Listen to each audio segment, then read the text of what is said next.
عزیزان گرامی وقار، شب برات میں آج رزق کی تقسیم ہوتی ہے۔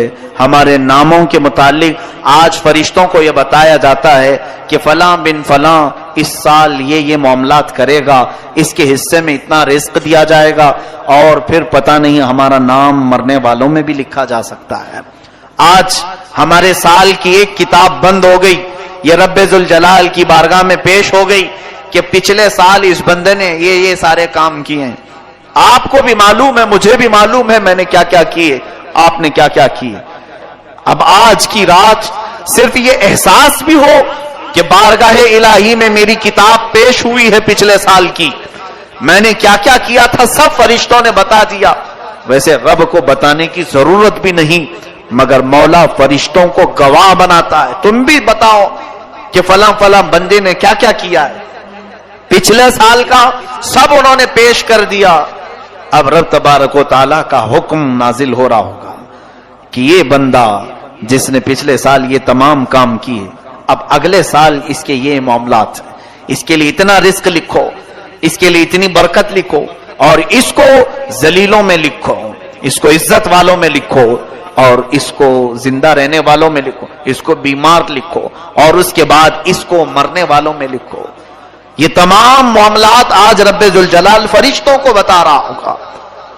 قدیر و جبار خدا کے فیصلے نازل ہوتے ہیں، اور فرشتے لے کر کل سے پھر ایکٹیو ہیں، وہ اپنی ڈیوٹی پر مامور ہیں۔ ہمیں یہ معلوم نہیں کہ ہمارا نام کن چیزوں میں لکھا گیا ہے۔ آج کی شب ہمیں برکت والوں میں نام ہمارا آیا ہے، بیماروں میں آیا ہے، یا پھر صحت مندوں میں آیا ہے، نیکیوں میں رہنے والوں میں ہمارا نام شامل کیا گیا ہے یا نہیں، ہم میں سے کسی کو اس بات کا علم نہیں۔ اور جب معلوم نہ ہو کر کے ہمارے اندر اکڑ اتنی ہے، ہم غرور اور تکبر کے ساتھ زمین پر ایسے چلتے ہیں جیسے لگتا ہے کہ جنت ہمارے لیے واجب ہوگی، جنت تو ہماری ہی ہے۔ میرے عزیزو، خوف کرو بارگاہ رب العزت کے فیصلوں سے۔ قرآن عظیم میں رب تعالیٰ فرماتا ہے ان بطش ربک لشدید، بے شک تمہارے رب کی پکڑ بہت سخت ہے، اور اس کی پکڑ جب سخت ہوتی ہے تو سب سے بڑی پکڑ تو یہ ہے کہ وہ ایمان چھین لیتا ہے۔ جس سے وہ ایمان ختم کر دے اس کے لیے سب سے بڑا عذاب ہے اللہ کا۔ ایمان کی دولت کسی سے چلی گئی تو خدا کا سب سے بڑا عذاب اس پر آیا ہے، رب تبارک و تعالیٰ اسے ہمیشہ کے لیے دوزخ لکھ دیتا ہے۔ حدیث پاک میں ہے شب برات ہو کہ شب قدر ہو، یا پھر مرنے سے پہلے بھی ہو، مشرک اگر ہوا، کافر اگر ہوا، ایمان نکل گیا تو اس کی بخشش تو ہو ہی نہیں سکے گی، بلکہ قیامت کے دن ان کے متعلق فرمایا گیا، سنو جن کی کفر پر موت ہوئی، جو کافر مرے دنیا میں، قیامت کے دن حساب کتاب کے بعد دوزخ میں ڈالے جائیں گے۔ دوزخ میں ڈالنے کے بعد دوزخ کی ہولناکیاں جب انہیں نیچے طبقے میں لے جائیں گی، ہر طرح کے عذابات کا سامنا ہوگا، اتنے سخت عذاب۔ اللہ اکبر، دوزخ کا سب سے ہلکا عذاب کیا ہے؟ حدیث پاک میں حضور پاک صلی اللہ علیہ وسلم ارشاد فرماتے ہیں آگ کی جوتیاں پہنائی جائیں گی، انگار کے جوتے پہنائے جائیں گے، جس کی وجہ سے اس کا بھیجا پک کر کے ابل رہا ہوگا۔ یہ دوزخ کا ہلکا عذاب ہے، منیمم کسی کو اگر دیا جائے تو یہ ہلکا ہے۔ پھر جس کے لیے اللہ نے فرمایا عذاب علیم، عذاب عظیم، دردناک عذاب، بڑا عذاب، وہ مولا ہی جانتا ہے کہ کیسے کیسے عذاب دوزخ میں۔ سنو، جس کی کفر پر موت ہوئی دوزخ میں ڈالے جائیں گے۔ جو دوزخ کا دربان ہے، فرشتہ حضرت مالک رضی اللہ تعالیٰ، حضرت مالک یہ فرشتے ہیں علیہ السلام، وہ دربانے دوزخ ہیں، دروازے پر ہوں گے، یا جتنے دوزخی ہیں چیختے رہیں گے، چیخ لگاتے ہیں، اتنا پکارتے ہیں کہ ہماری طرف توجہ کرو، ہماری طرف توجہ کرو۔ تو پھر ان کی پکار اتنی بلند ہوتی ہے کہ پورے دوزخ میں آوازیں دہلتی رہتی ہیں۔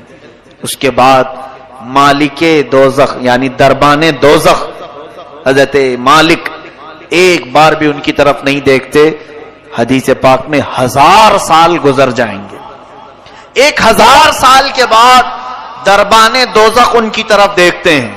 کیا بات ہے, کیوں چلا رہے ہو تم لوگ؟ 1000 سال کے بعد تب اہل دوزخ کہتے ہیں اے مالک, اے دربان دوزخ, ہم رب ذوالجلال سے بات کرنا چاہتے ہیں, ہمارے معاملے میں کچھ سفارش کرو. رب تبارک و تعالیٰ سے ہم کچھ کلام کرنا چاہیں گے کہ وہ ہمیں یہاں سے نکالے. حضرت مالک کہتے ہیں ٹھیک ہے, تمہاری بات میں مولا تک پہنچا دوں گا, رب تعالیٰ تک پہنچا دوں گا. تو اس کے بعد حدیث پاک میں پھر 1000 سال گزر جاتے ہیں.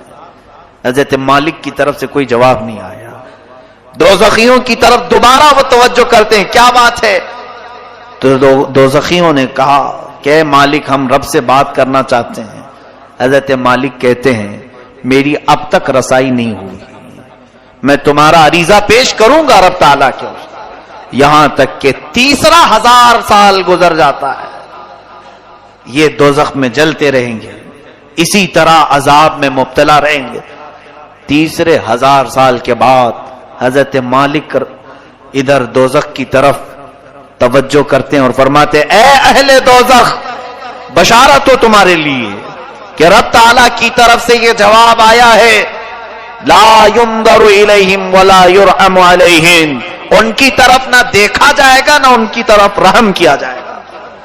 مولا نہ تم سے بات کرنا چاہتا ہے اور نہ تم پر رحم کرنا چاہتا ہے.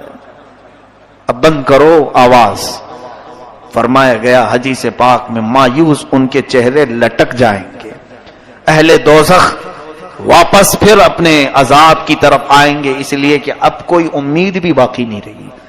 3000 سال تو امید پر دوزخ میں جل رہے تھے کہ اب بات ہوگی رب تعالیٰ سے, اب کلام ہوگا, شاید وہ بہتوں کو معاف کر کے نکالا, ہمیں بھی نکالے گا. لیکن جواب یہ آیا کہ یہ سب اب جو موجود ہیں یہ کفر کی حالت میں مرے ہوئے ہیں, یہ شرک کی حالت میں مرے ہوئے ہیں. کافروں اور مشرکوں کے لیے رب فرماتا ہے نہ ان کی طرف دیکھا جائے گا نہ رحم کیا جائے گا. ان اللہ لا یغفر ان یشرک بہ ویغفر ما دون ذلک لمن یشاء. شرک کو اللہ معاف نہیں کرے گا, اس کے علاوہ جو بھی ہے جسے چاہے رب تعالیٰ معاف کرے گا. یہ قرآن میں اللہ فرماتا ہے. میرے عزیزو, ڈر اس بات کا ہونا چاہیے کہ اگر مولا تعالیٰ ہمارے کسی عمل سے غضب میں آئے تو کہیں وہ ہمارے ایمان کی دولت کو سلب نہ کر لے, اور یہ نہ فرما دے نکل جا تو میرے خاص بندوں میں سے. کفار و مشرکین تجھے پسند ہیں بہت, ان کی عادتیں اچھی لگتی ہیں, جا انہی کے جماعت میں شامل ہو جا. آج آپ سب سوچو ذرا, بہت سارے نوجوان یہی چاہتے ہیں آ کر کے صرف یہ کہیں کہ مولانا سارے لوگ تو جی رہے ہیں اچھے سے, وہ اگر ناچ رہے ہیں ڈانس کر رہے ہیں آپ ہمیں کیوں روک رہے ہیں؟ کفار بھی ناچ رہے ہیں, کرسچن بھی ناچ رہے ہیں, یہودی بھی ناچ رہے ہیں, ہم مسلمان ہو کر کیا ڈانس نہیں کر سکیں گے؟ ٹھیک ہے, تمہارا سوال یہ دنیا میں سارے لوگوں کو شراب پیتے ہوئے دیکھا, ہم آپ کو منع کر رہے ہیں تو برا لگا. یہ دنیا کا فیشن ہے, آپ نہیں سمجھ سکو کہ آپ پرانے لوگوں میں سے ہیں. ہم نئے زمانے میں زندگی گزارنا چاہتے ہیں, ہم کچھ ماڈرن بننا چاہتے ہیں. فلمی ایکٹروں کو دیکھ کر ان کی طور طریقے کو اپناتے ہوئے نکل پڑے اور پھر یہ سمجھا کہ ہم ایک نئے راستے پر چل رہے ہیں. سنو, ٹھیک ہے, جس کا راستہ چاہے اپنا لو, جس کا راستہ, کیونکہ تمہارے لیے نہ میں چھڑی لے کر کے بیٹھا ہوں نہ اللہ کا کوئی فرشتہ تمہاری گردن جھکا کر تمہیں عبادت کرنے کے لیے آئے گا, بلکہ رب تعالیٰ دنیا میں تمہیں آزاد رکھا ہے, تمہیں جو مرضی میں آئے کرو, جو اچھا لگے کرو. قیامت کے دن پھر تیار رہنا اپنے اعمال کا جواب لینے کے لیے. قیامت کے دن ہر ایک کے حساب کتاب کے لیے تم خود ذمہ دار ہوں گے.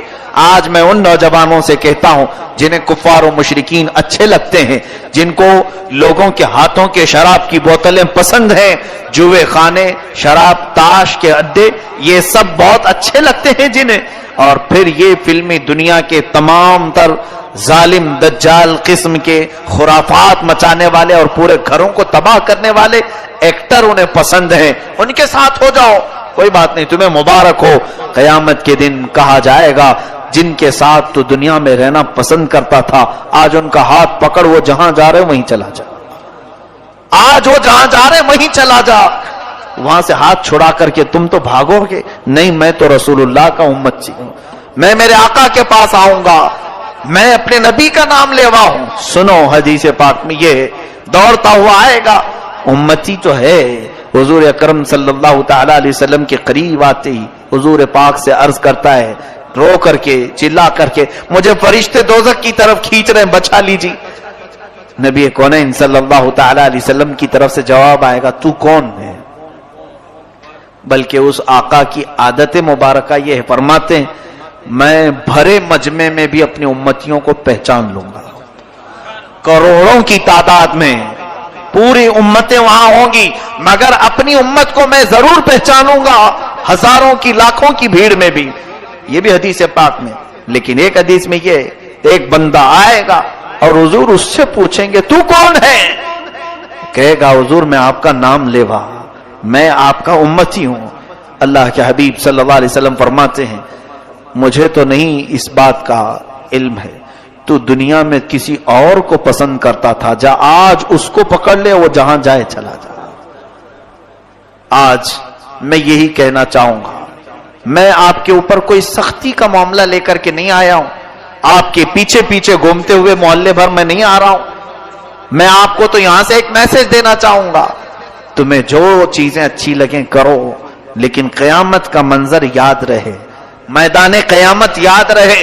بس اتنے کام کرو کہ رسول اللہ کی بارگاہ میں منہ دکھانے کی ہمارے اندر نوبت یعنی کیفیت باقی رہ جائے، حضور کو منہ دکھا سکیں، عرض تو کر سکیں کہ آقا نفس کی شرارتوں سے بہک تو گیا تھا لیکن محبت دل میں آپ کی رکھتا تھا، حضور آپ کی سنتوں پر مر مٹنے کا جذبہ تھا، شرارت نفس نے مجھے بہکایا ضرور تھا۔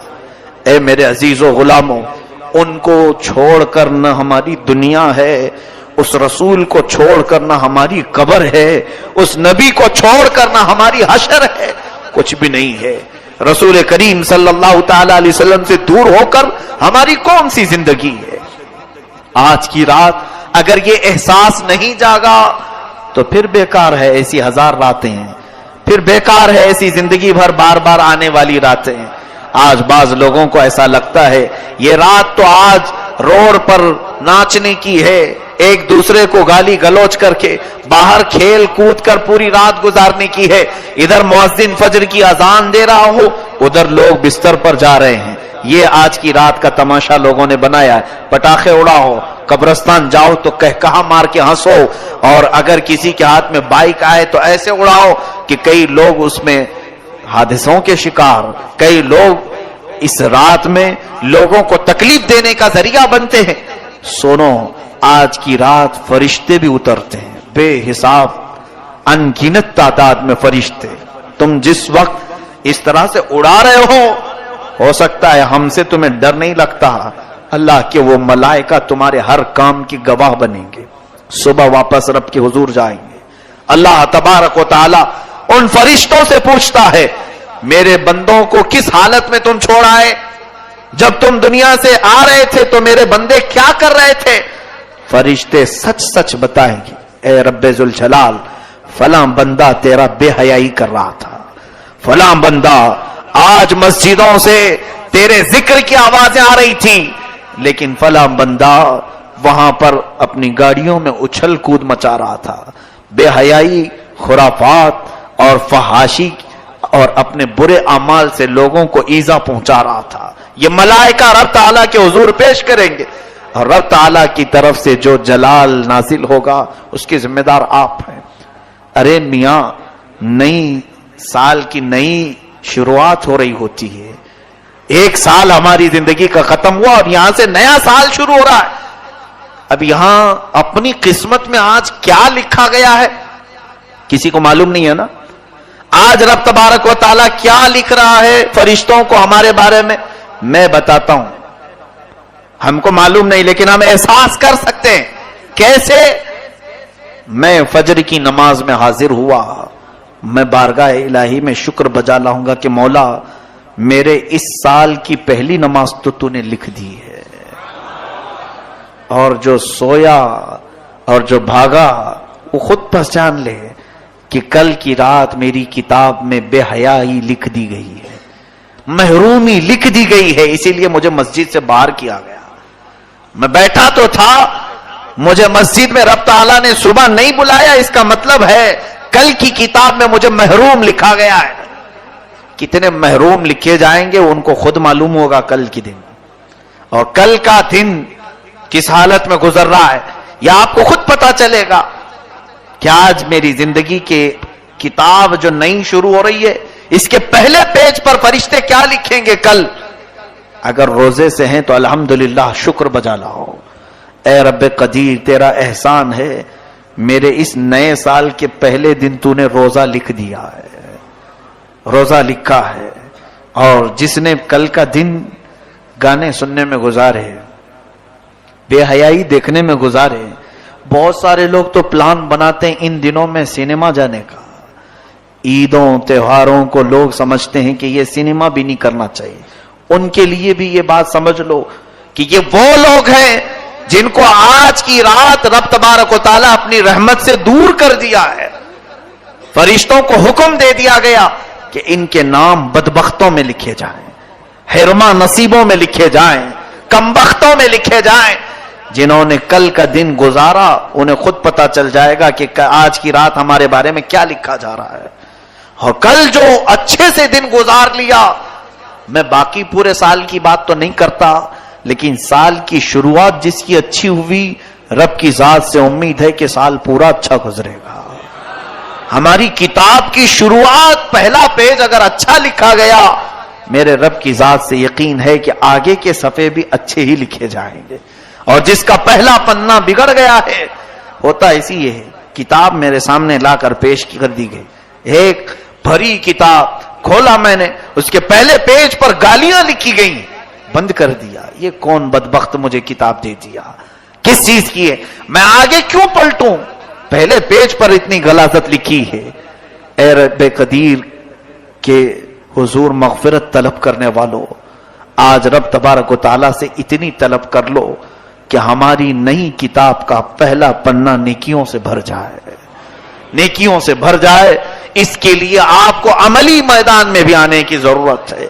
یہ رہی بات ہمیں خوف کی، احساس کی. اب رزق کی تقسیم ہو رہی ہے. پورا سال کچھ لوگ بے برکتی کی شکایت کرتے رہے، ہماری روزی بند ہے، دکان بند ہے، تجارت بند ہے. ایک بات یاد رکھو، جتنا تمہارے مقدر میں لکھا جائے گا اتنا مل کے رہے گا. چاہے تم 1000 لوگوں کو بولو یا 1 کو بولو یا 70 کو بولو، جتنا ملنا ہے وہ آج بٹ گیا، تو کیوں دوسروں کو بول کر مطلب ہے؟